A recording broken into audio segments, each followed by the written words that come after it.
Chapter 1. Young Arthur.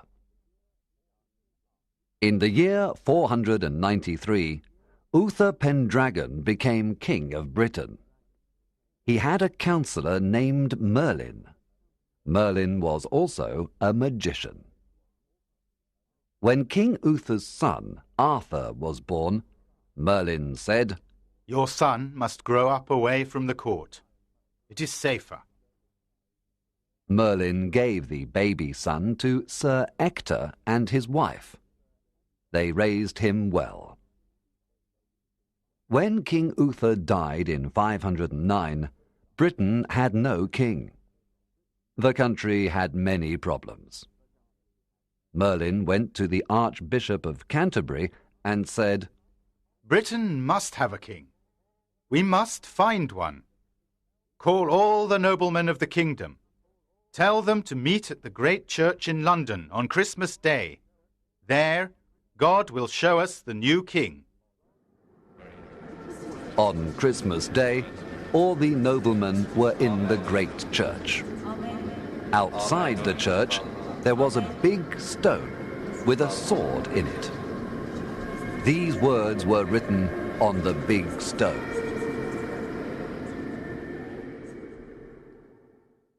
"He who pulls the sword out of this stone is the true King of Britain." Chapter 2. The Sword in the Stone. Each nobleman tried to pull the sword out of the stone. No one was able to do it. On New Year's Day, the sword was still in the stone. Arthur was there with Sir Ector. Arthur pulled the sword out of the stone without difficulty. This was the sign from God. All the noblemen were surprised. He was the new king of Britain. Sir Ector said, "Arthur, you are now the king of Britain." Arthur said, "Father, I don't want to leave you." Sir Ector said, "I'm not your real father. I don't know who you are. The magician Merlin brought you to us when you were born. I raised you like a son, and I love you. Now you are a king. God wants you to lead Britain. You must go and do your duty." Merlin said to the nobleman, "This is King Uther's son, and he is our new king." Young Arthur first became a knight. Then he became King of Britain. Chapter 3. Britain has a king. Arthur was a young king. He was about 20 years old. He lived at Camelot. His first years as king were difficult. He fought against many enemies from other lands, particularly the Saxons. Some noblemen of his court caused trouble. They did not want to obey a young king. King Arthur was very adventurous. He liked riding his horse and looking for adventures. He was courageous, loyal, and friendly. His people loved him. One day, King Arthur was riding in the forest. He saw a fountain. Near the fountain there was a knight named Sir Pellinore. "Stop," said Sir Pellinore. "You cannot go past the fountain. You must fight with me first." King Arthur answered, "I'm ready to fight." The two knights began fighting. First they fought with their lances. Then they fought with their swords. During the fight, Arthur's sword broke. Sir Pellinore said, I'm the winner. At that moment, Merlin appeared and said, Pellinore, this knight is your king, King Arthur. Sir Pellinore stopped fighting immediately. Chapter 4. Excalibur. Arthur rode away with Merlin and said, I broke my sword during the fight with Sir Pellinore. I am king because of that sword. I must have another sword. Come with me then, said Merlin. Arthur followed Merlin to a lake of clear water. In the middle of the lake, Arthur saw an arm. The arm was holding a sword in a beautiful scabbard. Look, said Merlin. That is the sword, and that is the Lady of the Lake. Ask her kindly, and the sword is yours. Arthur saw a beautiful lady in a boat on the lake. He asked her, Can I have that sword? She answered, Yes, you can have it. Take my boat and go and get it. Arthur and Merlin went to the middle of the lake. There Arthur took the sword. He was very interested in it. He took the sword out of the scabbard and looked at it. It was a beautiful sword, with jewels on it. Look, Merlin, he said. The word Excalibur is written on it. Yes, Excalibur is the greatest sword in the world, but its scabbard is more precious. Why? Asked Arthur. It has a great magic power, said Merlin. When you wear it, you never bleed, even if you are wounded. When you fight, you must always have the scabbard with you. Chapter 5. Arthur meets Guinevere. A lot of enemies tried to invade Britain. The Saxons, the Jutes, the Pits, and others. A big army of Saxons attacked King Leodegrance in his castle. He was the King of Camelot. Young King Arthur and his knights fought against these Saxons and won.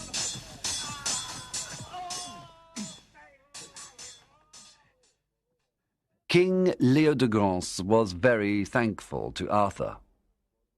He invited him and his knights to a royal banquet. At the banquet, Arthur met the king's daughter, Princess Guinevere. Guinevere was young and very beautiful. Arthur fell in love with her. He wanted to marry her.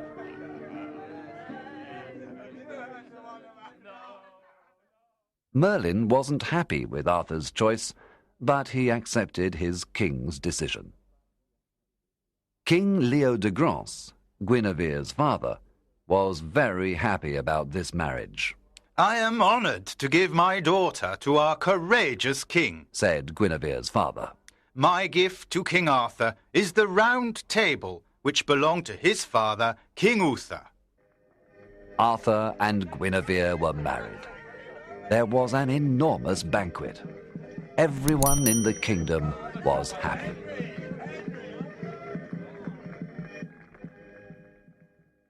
Guinevere arrived at King Arthur's castle with her ladies and the round table. The enormous round table had places for 150 knights. Arthur called the best knights of Britain to sit at the round table. Only the bravest knights were part of Arthur's court.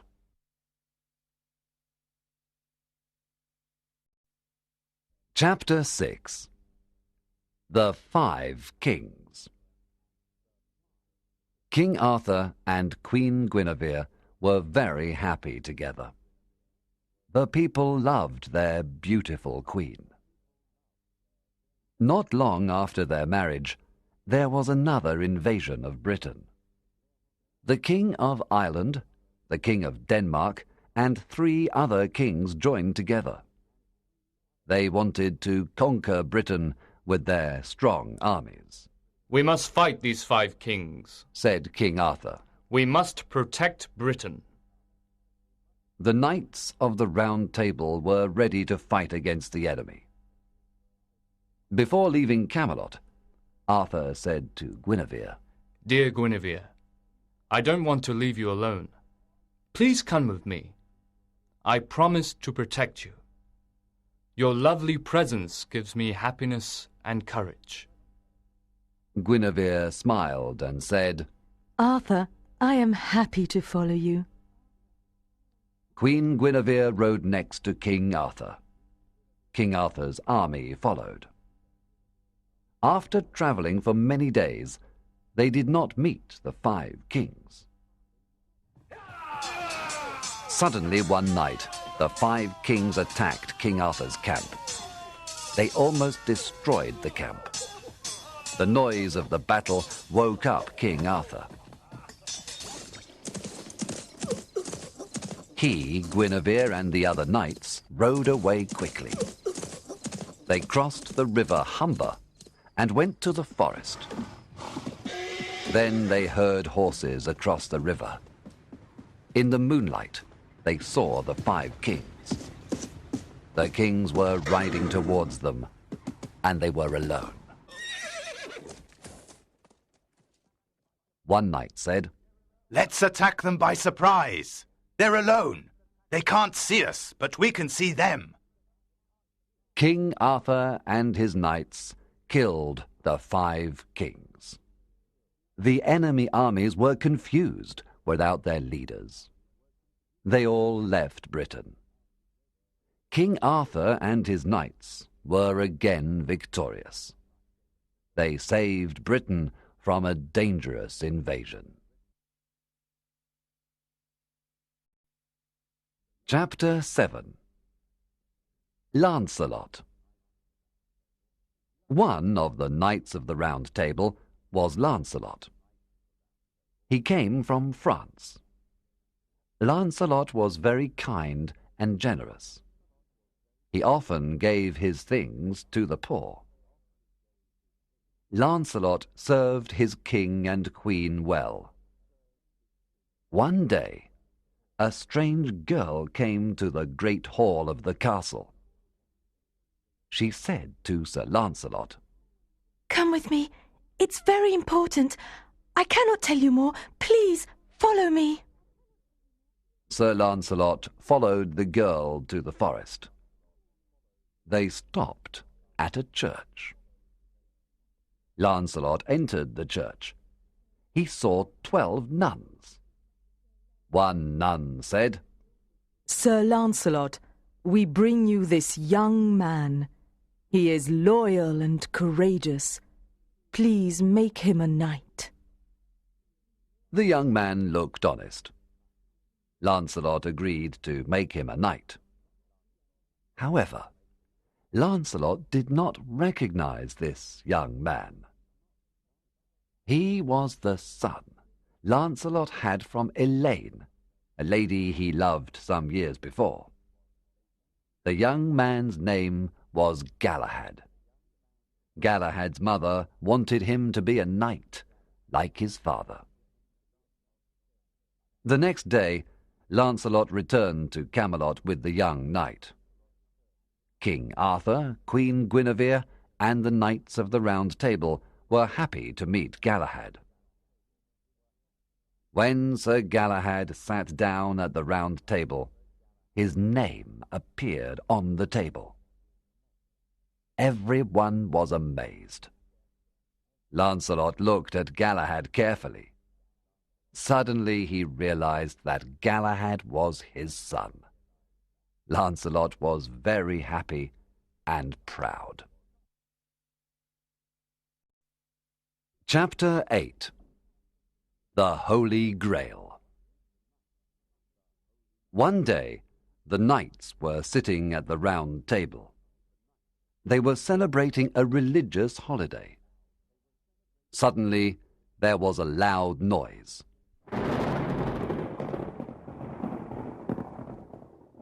then there was a strong light. A green bowl covered with a cloth moved around the room. Invisible hands carried it. After a few moments, the green bowl disappeared. That was the Holy Grail! Exclaimed King Arthur. That is where Christ's blood was kept after he was crucified. The knights were amazed. They all wanted to see the Holy Grail. Sir Gawain, a loyal knight, declared, I want to look for the Grail for 1 year and 1 day. Yes, I want to look for the Grail too, said another knight. All the knights wanted to travel to distant lands to find the Holy Grail. There was great excitement at the Round Table. King Arthur was very worried. He knew that the search for the Holy Grail was dangerous. In fact, many knights died during the search. Others never returned to Camelot. Only 3 knights found the Holy Grail. They were Galahad, Percival, and Bors. All 3 had pure hearts. Only those with pure hearts saw the Holy Grail. The 3 knights travelled to distant lands. After many dangerous adventures, they found the Holy Grail. When they saw it on a silver table, they thanked God for this great happiness. After finding the Grail, Galahad and Percival died. But Bors returned to Camelot. He told everyone about his wonderful experience. Chapter 9.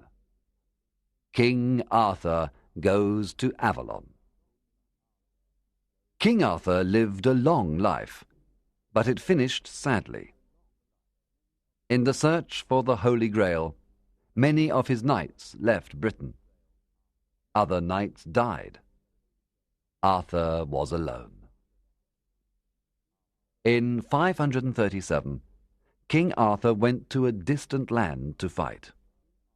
Sir Gawain and other loyal knights went with him. Before leaving Camelot, King Arthur spoke to a knight called Mordred. He said, Mordred, I ask you to rule my land until I return. I know you are a loyal man. King Arthur and his knights left Britain to go to war. But Mordred was not loyal. He wanted to take King Arthur's place. He wanted to be King of Britain. So Mordred told everyone that Arthur was killed in the war in France. Mordred became King of Britain. He was made king in Canterbury. When King Arthur heard the news, he was furious. He returned to Britain immediately. He and his knights arrived in Dover. Here he found Mordred and his army. They were waiting for him. There was a long, terrible battle. Only King Arthur and Sir Bedivere remained alive. Sir Gawain died in Arthur's arms. The king buried him in Dover Castle. Arthur fought a long battle against Mordred. At the end of the battle, King Arthur took his spear and killed Mordred. But Mordred's sword went through Arthur's helmet and his head. The great king was dying. He still had to do one thing. He called Sir Bedivere and said, I must give my sword Excalibur back to the Lady of the Lake. Take it to the lake. Then throw it far into the water. Sir Bedivere went to the lake. He threw Excalibur far into the water.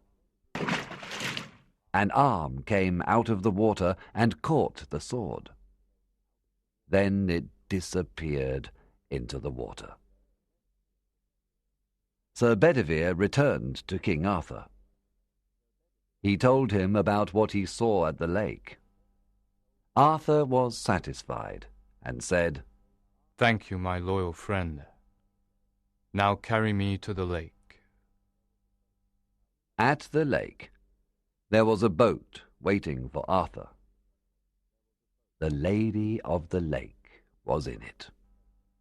"Put me in the boat," said Arthur. Sir Bedivere obeyed and said, "What can I do without you, my king?" Arthur answered, "My life is near the end. Pray for yourself. Prayers can do many things. Farewell. I am going to Avalon." The boat moved away slowly. Sir Bedivere watched the boat on the lake until it disappeared.